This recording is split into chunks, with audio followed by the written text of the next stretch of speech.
The mystery of Jon Tokuhara's murder, a tale of betrayal and investigation. In January 2022, a man walked into an independent healthcare clinic in Oahu, Hawaii, dressed peculiarly in a bucket-style hat, sunglasses, and 2 scarves. Less than a minute later, 48 seconds to be precise, he exited the premises. Inside, the lifeless body of 47-year-old Jon Tokuhara was soon discovered. Despite the seemingly abundant evidence left at the scene, security camera footage, multiple shell casings, and even the hat the suspect abandoned, the case quickly proved far more complex than it initially appeared. Identifying the killer would become a grueling and seemingly insurmountable challenge. Hello, I'm Kevin, and welcome to Just Thought Lounge. Today, we're diving into an intriguing and lesser-known case from Hawaii. This story follows an investigation and prosecution that left many stunned.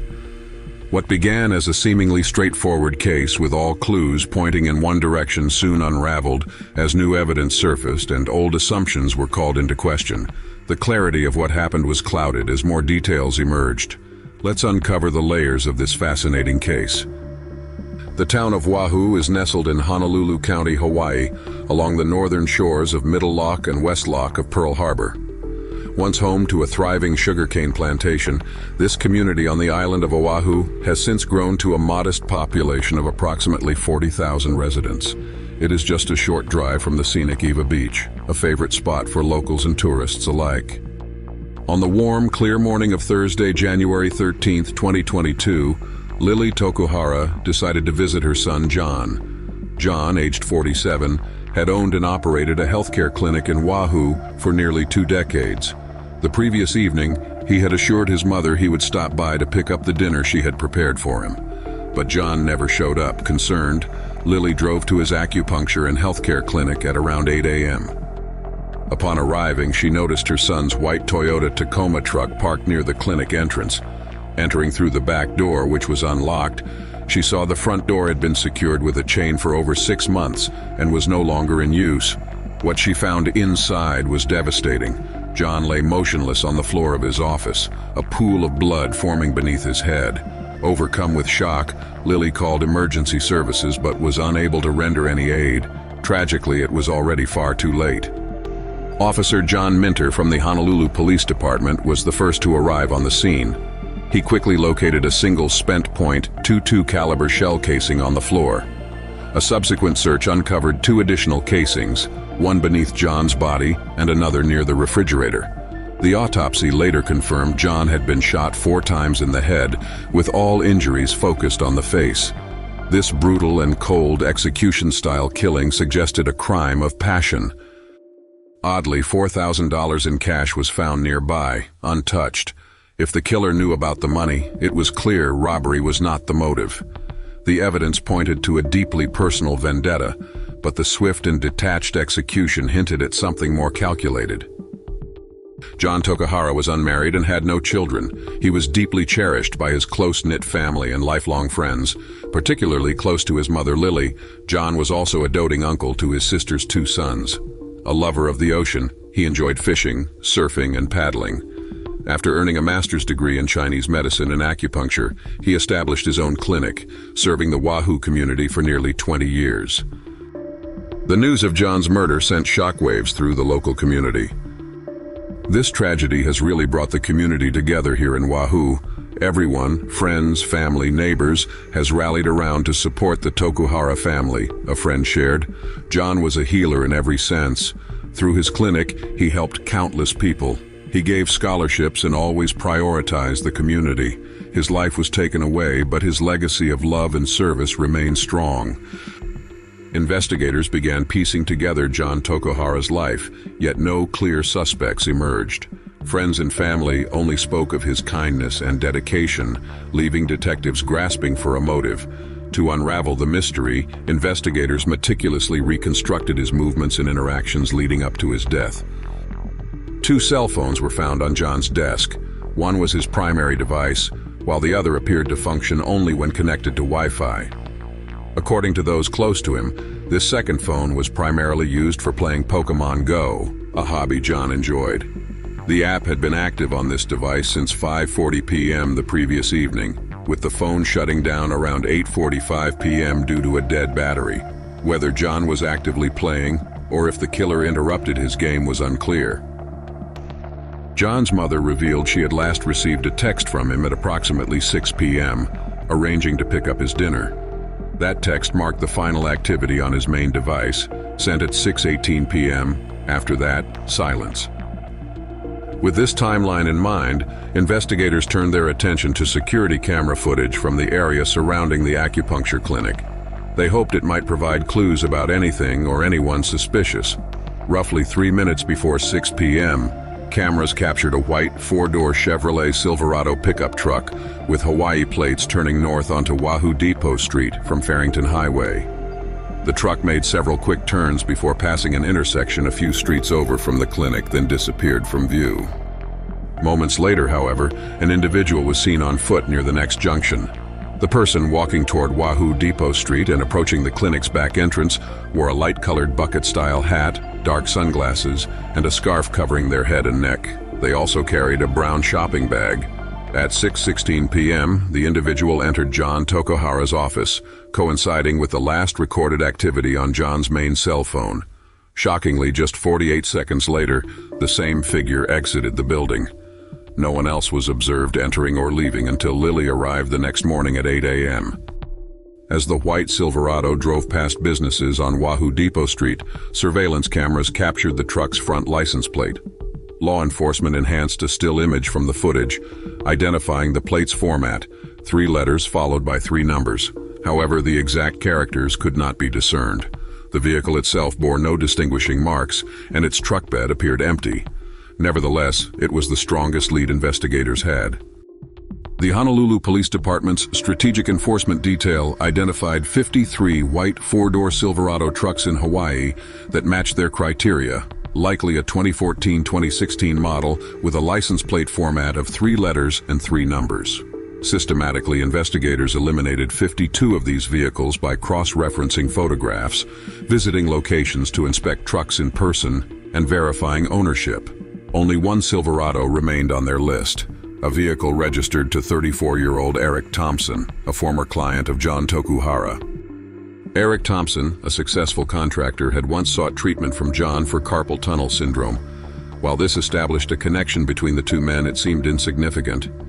Eric, married to his high school sweetheart Joyce and father to their 3-year-old daughter, did not fit the profile of a likely suspect. What reason could Eric possibly have had to murder a man who had treated him years earlier? As detectives dug deeper into Jon's life, they found critical evidence on his primary cell phone. Thousands of messages, over 5,600 exchanged within a single month, revealed a romantic and highly intimate relationship between Jon and a woman named Joyce Thompson. Their messages included nude photos, videos, and explicit conversations, pointing to a prolonged affair that ended abruptly nearly 7 months before Jon's death. The affair unraveled when Joyce's husband Eric discovered her infidelity. According to the messages, Jon was far more emotionally invested in the relationship than Joyce. From mid to late July 2021, Jon pressed Joyce to leave her husband and commit to a future with him. While Joyce had been a willing participant in the affair, she made it clear she was unwilling to leave her marriage. By July, Joyce grew increasingly anxious about the affair's secrecy and its potential impact on her marriage. In one message, she revealed that Eric had caught her sneaking out of their home at 1 a.m. while he was away for work. Under pressure, Joyce confessed to the affair. She promised Eric she would end things with Jon, and the couple decided to focus on repairing their marriage. Joyce and Eric's history seemed idyllic at first glance. They met at Kalani High School in East Honolulu and were married on January 14, 2017, the day of their 13th anniversary as a couple. The ceremony took place at a beachfront estate owned by a neighbor and was attended by family and friends. The Thompsons later moved to Kiwa, a community roughly 30 minutes from Wahoo. Together, they shared significant milestones, including Eric's graduation from the University of Hawaii and the birth of their daughter 2 years before Jon's murder. Ironically, it was their desire to have a child that first connected Joyce to Jon Tokuhara. Referred by a former high school teacher, Joyce initially sought Jon's expertise for fertility treatments and relief from back pain. Tragically, this followed a heartbreaking miscarriage that deeply affected the couple. The couple was doing everything they could to conceive at the time. Eric believed that Jon Tokuhara's treatments were helping both of them, and initially they were. However, after the birth of their daughter, Joyce's appointments with Jon continued, and it appears their professional relationship evolved into something more. These revelations placed both Joyce and Eric Thompson under scrutiny as persons of interest. On January 13, 2022, authorities officially launched a murder investigation into the death of Jon Tokuhara. During a press conference, law enforcement revealed that their investigation had uncovered a direct link between Jon and the suspected perpetrator, suggesting this was not a random act. Detectives also disclosed that the victim had been involved in a romantic relationship with a woman now identified as Joyce Thompson, and that her husband Eric was also a person of interest. Search warrants were executed on the Thompson residence, their vehicles, and their persons. Both Eric and Joyce retained attorneys and were uncooperative with investigators. On the evening of Jon's murder, Eric was seen leaving his home in Kiwa at approximately 5:20 p.m., driving his white 2014 Silverado. The truck headed in the direction of the highway, but gaps in camera coverage along the route prevented a continuous tracking of its movements to the acupuncture clinic in Wahoo. Nevertheless, the timeline aligned. Google Maps data indicated that the 37-minute drive time from Eric's home to Wahoo Depot Street was consistent with the Silverado's appearance on surveillance footage at 5:57 p.m. Eric was later seen returning to his home at 6:47 p.m. Neighbors' cameras captured additional activity that raised suspicions. Less than an hour after his return, a fire was visible in the Thompson backyard. The glow lasted about 5 minutes, suggesting an attempt to destroy evidence. That night, Eric left his house again. This time, surveillance footage captured a crossbox, typically used for storing tools, in the bed of his truck, a new addition not seen earlier. When he returned at 10:43 p.m., the box was still in the truck. Investigators executed a thorough search of the Thompson property, but found little direct evidence linking Eric or Joyce to the crime. However, circumstantial evidence continued to mount. A bucket and wheelbarrow in the backyard showed burn marks, consistent with recent use to dispose of items by fire. Police also seized Eric's firearm collection, which included 12 registered guns and 2 unregistered firearms. Among these were 2.22 caliber rifles, the same caliber as the suspected murder weapon. However, ballistics testing confirmed that none of the weapons matched the rounds used in Jon's murder. Suspicion then turned to the crossbox seen in Eric's truck that night. Adding to the circumstantial case were over 1,000 rounds of .22 caliber ammunition found in Eric's home. Investigators also uncovered a critical piece of evidence left behind by the suspect at the scene, a light-colored bucket hat. Surveillance footage showed the bucket hat falling to the ground as the gunman fled Wahoo Depot Street. It remained there for approximately 10 minutes before being picked up by a passerby, a homeless man who later hung it in his tent and never wore it again. Police located the man and retrieved the hat. Forensic analysis of the hat revealed fibers and a hair sample, along with 2 DNA samples swabbed from the rim and crown. While the results were not definitive, Eric Thompson could not be excluded as the source of the DNA. On February 14, 2022, Eric Thompson was arrested and charged with second-degree murder and the use of a firearm in the commission of a felony. He posted a $1 million bond and began preparing for his trial. His legal team announced that Eric would plead not guilty. When the trial commenced in July 2023, the prosecution's case centered on motive and the brutal nature of the crime. They emphasized that Jon had been shot 4 times in the head, indicating an anger-fueled personal attack. The state portrayed Eric as a controlling perfectionist, someone deeply invested in maintaining a facade of a perfect marriage and life. Prosecutors presented a narrative of a man who had built a successful contracting business, saved for a $2 million dream home, and felt his life crumble when he learned of his wife's affair. Messages between Jon and Joyce, totaling over 5,600, revealed an intensely intimate relationship, including explicit photos and videos. They also highlighted that Eric had uncovered the affair not once, but 4 separate times, each discovery further eroding his trust and stoking his anger.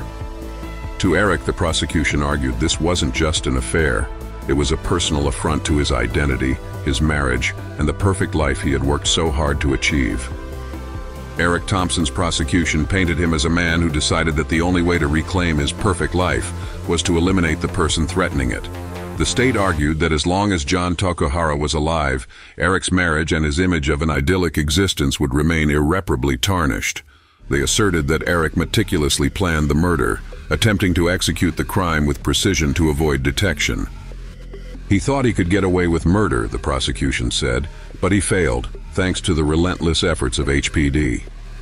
Investigators had combed through weeks of surveillance footage, analyzed evidence meticulously, and unraveled what seemed to be a clear case.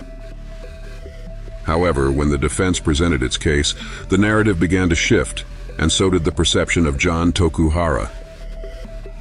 The defense brought forth witnesses who painted a very different picture of Jon, a man who had a history of engaging in affairs with women already in relationships. Testimony revealed that Joyce Thompson was not the first married woman Jon had become romantically involved with, nor would she be the last. Among the most damning claims was the account of John DeMarco, whose marriage had ended after his ex-wife began an affair with Jon Tokuhara. Like Joyce, she had been one of Jon's acupuncture clients. DeMarco testified that the affair led to his divorce, though he later remarried and claimed to harbor no ill will toward Jon. "He became a father figure to my daughter after the divorce," DeMarco explained, adding that he had moved on and wished to focus on his children. The defense also pointed to other allegations that cast Jon in a less favorable light. Text messages recovered from his phone suggested involvement in illegal gambling, and $4,000 in cash, found at the crime scene in large bills, was never fully investigated. Eric's attorney argued that the gambling activities, as well as other illicit dealings, presented alternative motives for murder that had not been properly explored. The defense introduced another man, Daryl Fueg, whose relationship had ended after his partner became involved with Jon. Although police had initially investigated Fueg as a potential suspect, he had a solid alibi and was ultimately cleared. Nevertheless, Fueg admitted to deleting data from his phone before speaking to investigators, a move he described as a protective measure.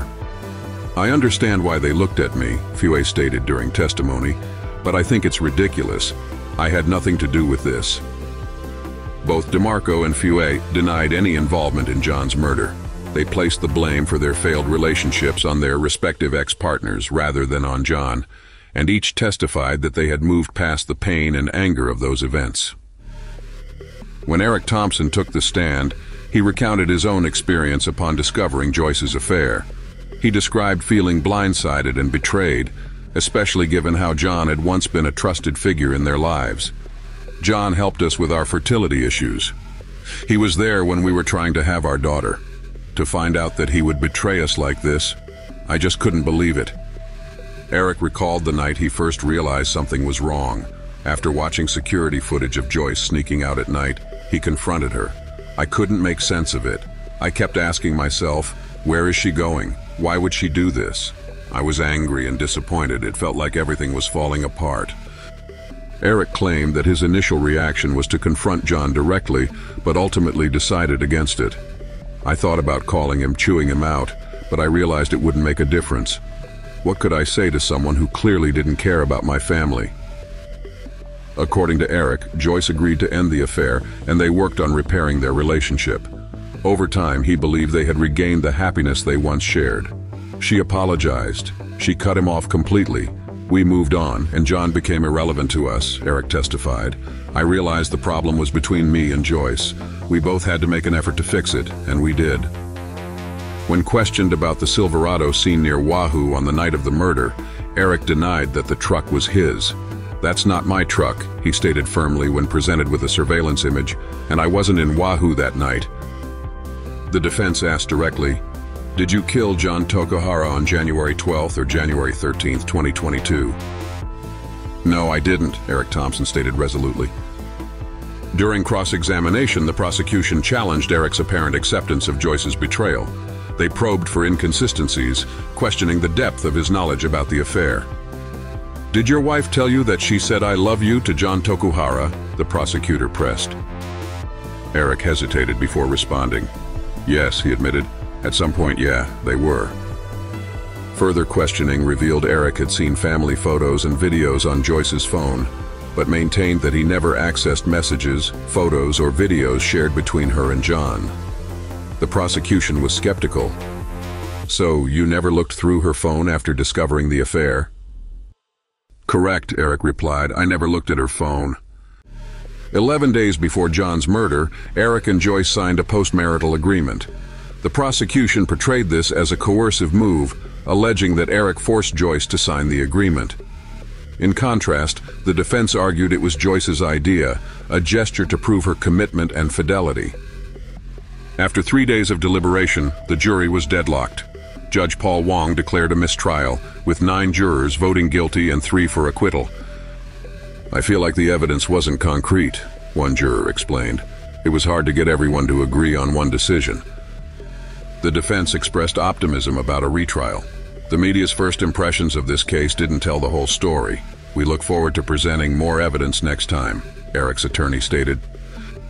A second trial was initially scheduled for October 2023, but was postponed indefinitely. As of now, no new date has been set. That concludes the case of Jon Tokuhara and Eric and Joyce Thompson. Thank you for joining me, and a special thanks to True Crime with Stephanie Michelle for your support. Be sure to check out their channel for more riveting stories. For now, I'm Kevin, and this is Just Thought Lounge. I'll see you in the next one.